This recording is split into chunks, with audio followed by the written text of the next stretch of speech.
The Insider Report brought to you by the 2017 Honda Fit with 4 unique seating modes. It is perfect for taking your friends to the tailgate and carrying all of your game day gear, too. The fun and flexible fit from Honda. He is John McClain. Good to see you, sir.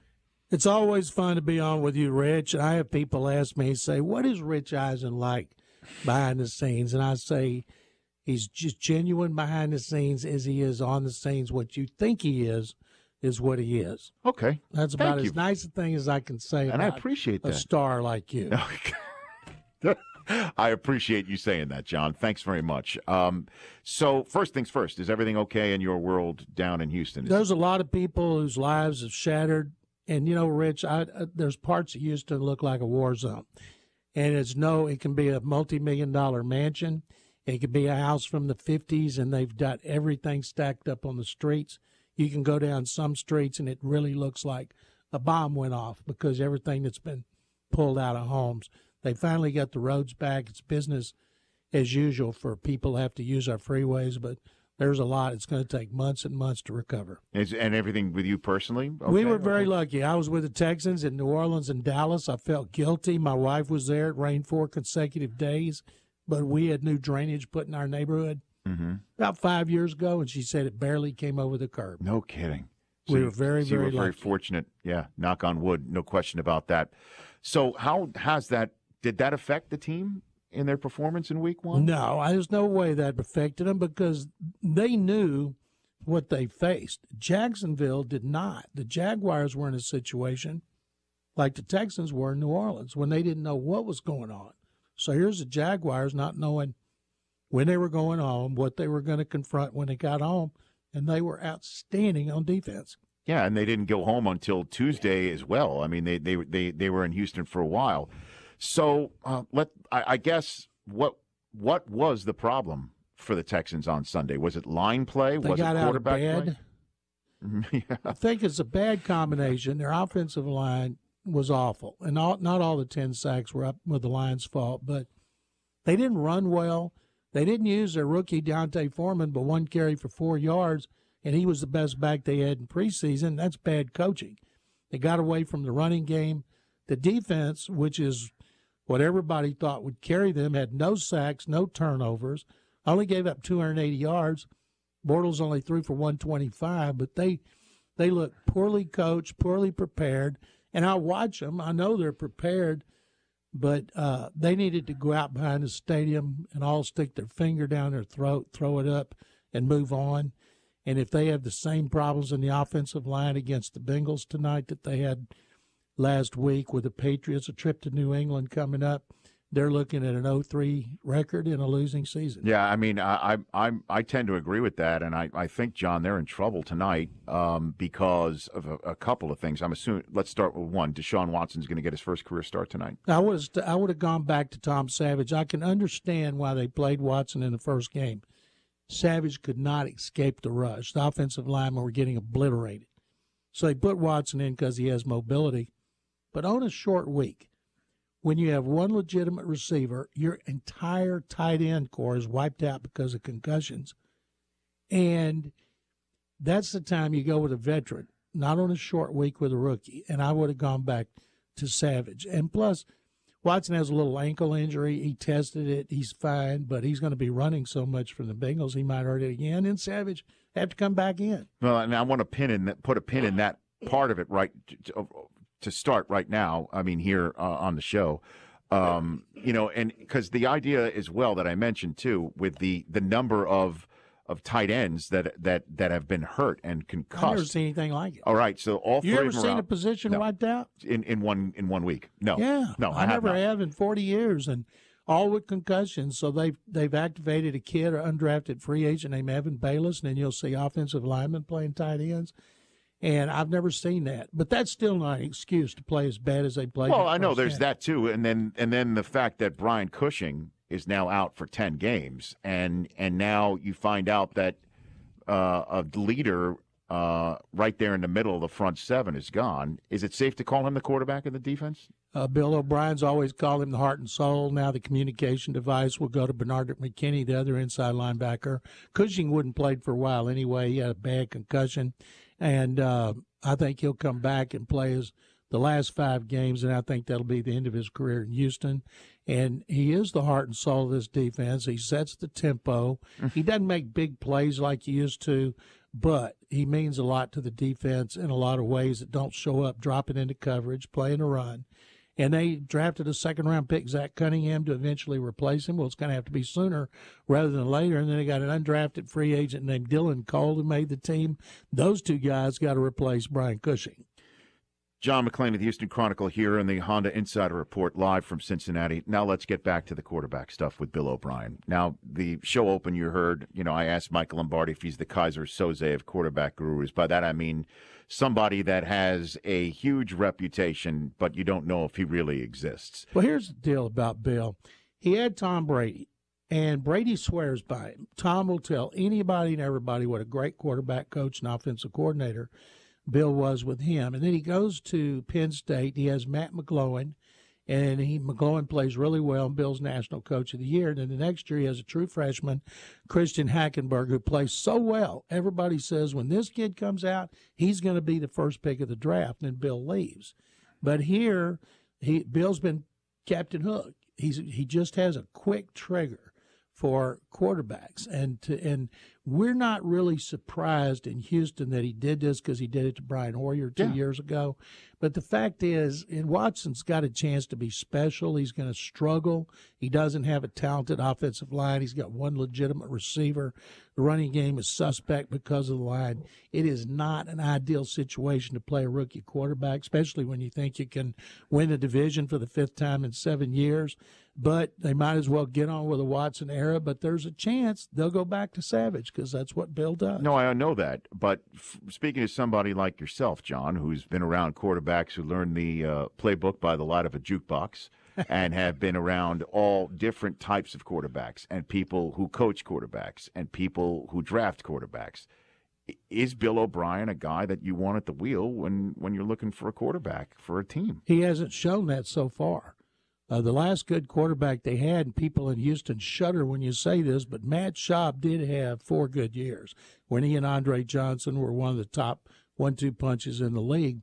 But the last great quarterback we had was Warren Moon, and they traded him in 1994, and that is a long time to wait. And we think, based on what we've seen and we know about Watson, he's got a chance to be special. But he doesn't. Moon struggled from 84 through 86, 3 years in which he struggled, and then he went to the playoffs 7 years in a row. Now he's in the Hall of Fame. They don't today, Rich, everybody wants instantaneous success. Sure. You can't wait 3 years anymore. So Deshaun Watson, how do you think he is going to acquit himself tonight or do? I think if he had the Cowboys' offensive line and Ezekiel Elliott and multiple good receivers, he would be really good, but he doesn't. But they're not walking through that door to use the He's going to be phrase. running for his life a lot, and he's really strong mentally, and he's smart. He works hard. He's got a better arm than advertised, but he is not able to – he's not going to be able to do what you want a quarterback to do because of the surrounding cast. So what do you think happens tonight when it all comes down to it? I think it'll probably be one of the most boring games you've ever seen. No. Let's skip that because it's Thursday Night Football on the NFL Network at 6 o'clock Eastern. I think it's going to be a great game. It'll be one of the most exciting games you've ever seen. Don't you know the NFL Network executives are so happy Deshaun Watson's starting? Tell me about it. Tell me about it. Tell everyone about it. No, but okay. So it's a bad game, a boring game, and then what do you think? I think they'll run the ball a lot. They got to get Joe Mixon going for the Bengals. They played 3 backs last week, and they need to take pressure off both quarterbacks. Andy Dalton played the worst game of his career. Now he's playing against the hometown team. They've seen him a lot. I expect their offense will be much better because it has been in the past. If the Texans are going to make a game of this, it's got to be because of the defense, as the last time they came in here and won 10-6. Mm-hmm. I want to take a break, come back, and hit the Astros with you. The Rockets have a big season that's about to start with training camp with Chris Paul now in the mix. New owner for the Rockets as well, somebody I'm sure that you know from around town. And then as well, just hitting some other items around the rest of the league and what you think Super Bowl 52 might look like. That's John McClain, who is here. That was the Honda Insider Report. 844-204-RICH is the number to dial. We will take your calls along with Calais Campbell's when he calls in about 12 minutes' time. That's all going down here from Cincinnati and the Rich Eisen Show here on Thursday Night Football Kickoff 2017. The best pillows on the market are MyPillow.com. It is the best night's sleep around, and the reason why is because the pillow is made for the style of sleeper that you are. If you like sleeping on your side or your back, there's a pillow specifically for you, and you sleep like a baby. The 4-pack special is 50% off, free shipping on 2 MyPillow premium pillows and 2 Go Anywhere pillows. MyPillow.com, promo code RICH at MyPillow.com, and then also on the phone number 800-613-5974. That's 800-613-5974. John McClain is here from the Houston Chronicle for another segment. Calais Campbell of the Jaguars just got a call from the Jaguars. Doug Marrone's keeping him on the field longer, so he's not going to be able to join us today. What's the matter with these coaches? He's making sure he's going to get another 4 sacks against the Titans. You know, it's amazing that the Jaguars could be the only team in the AFC South with a win by the end of this week, with a 2-game lead over 3 teams. That's entirely possible. Their defense, when you think about all the high picks and all the money they've invested in Campbell and A.J. Boye, and they were 6th overall last year. You know, their defense was good. Based on what I saw, I think a lot of it is their defense has a chance to be great. You know, Campbell, to start off with 4 sacks, he just abused the Texans' offensive line, and he was never known as a great pass rusher with the Cardinals. He was a really good defensive lineman, played to run great, and right now he's on a pace for what? 60, how many sacks he had? Right, exactly. If he played the Texans every week. Now, he's going against a much better offensive line. Sure. If their pass rush can beat up the Titans' offensive line, that's going to be really impressive. Yeah, that's for real. So who's the best team in the NFL, do you think, John? Obviously, the Chiefs are going to go 19-0. I said the Patriots were going to go, and I meant the Chiefs. Right, I know. Swap them out. Maybe the Rams scored the most points. Coach Fix-It. Wade Phillips goes in there. It is amazing the way he turns around defenses in 1 year. Every defense he's been to, as Wade can point out, has gone from bad, or he wouldn't be there, to being great. Did it in Houston, 30th to 2nd, I think. And when I saw them scoring touchdowns, safety, I thought, Coach Fix-It. I texted him to congratulate him, and I'm really happy for him. And that's without Aaron Donald. I know. He gets him back this week. That Sean McVay said he's going to definitely play this week against the Washington Redskins, and then off we go here. We'll see, though. I mean, Scott Tolzien looked like one of the worst quarterbacks I have ever seen in an NFL uniform. You wonder how could they have him in a position to start the NFL. They got to start Jacoby Brissett. If they announced that yet, maybe they won't. No, they haven't. They'll keep that under wraps. We all know that. But he's got to start. Certainly in the Arizona Cardinals, or would tear Tolzien limb from limb. They got to get somebody that at least is going to start running around. But who is the best team, do you think, in the NFL? Well, based on what I saw in the first game at Foxborough, the way they abused the Patriots, I would have to say the Chiefs. Now, I don't think 6 months from now they will be, but man, oh man, that was impressive. What about the Cowboys? The Cowboys, I mean, you expected. What was surprising about Dallas was Rod Marinelli's defense.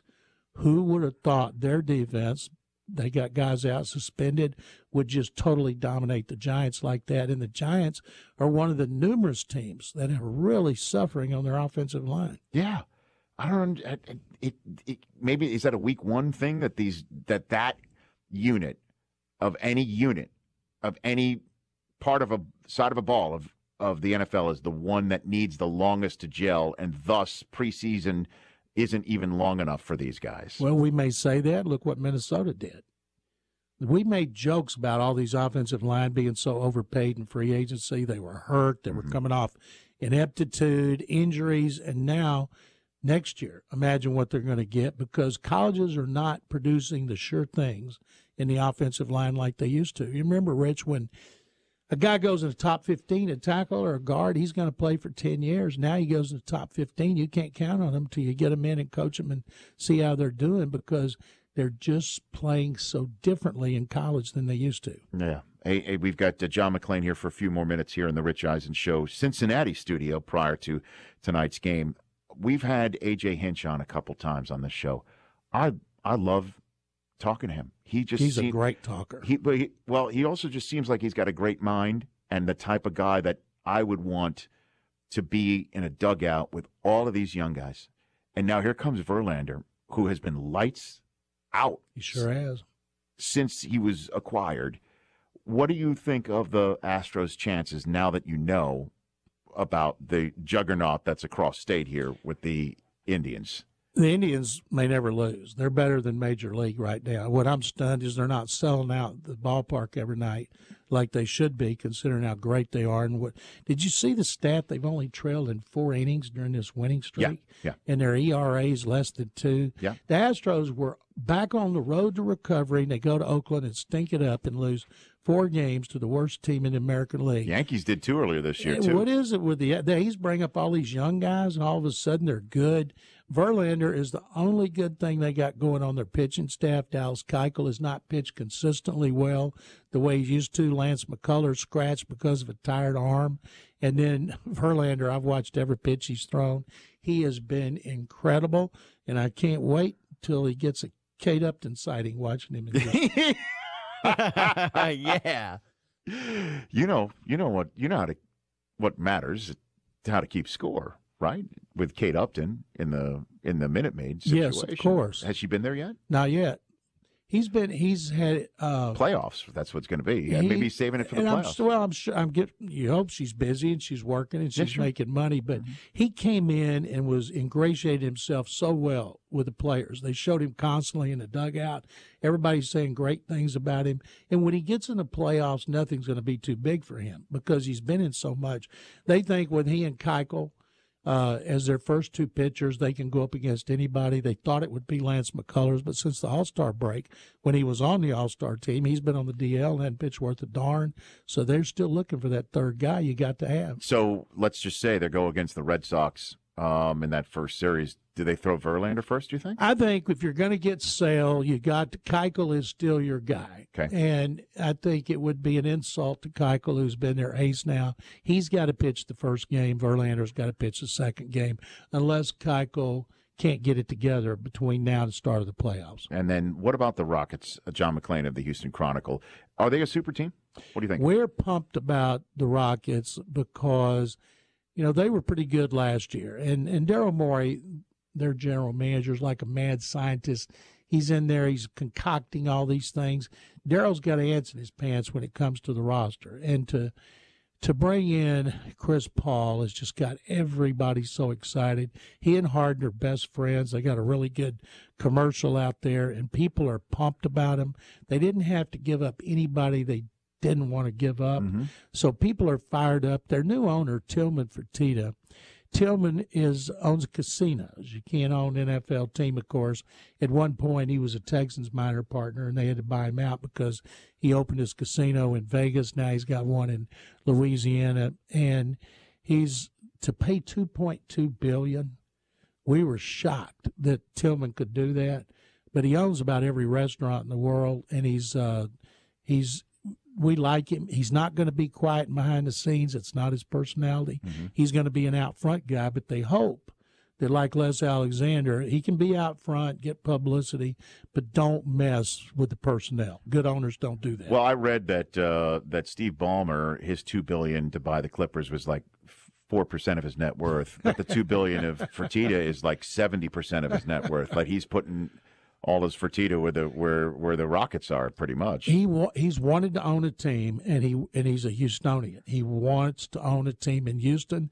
This was his chance. He put his money where his mouth was, and boom, Leslie Alexander is sold to him. People in Houston, Rich, are really fired up about having Fertitta. Okay. When Leslie Alexander bought the team, he is from New York, and we're like, the last New Yorker was John McMullen with the Astros, and he was awful, just terrible. So people were very suspect to Les. And then they win 2 championships right off the bat. He turned out to be an incredible owner.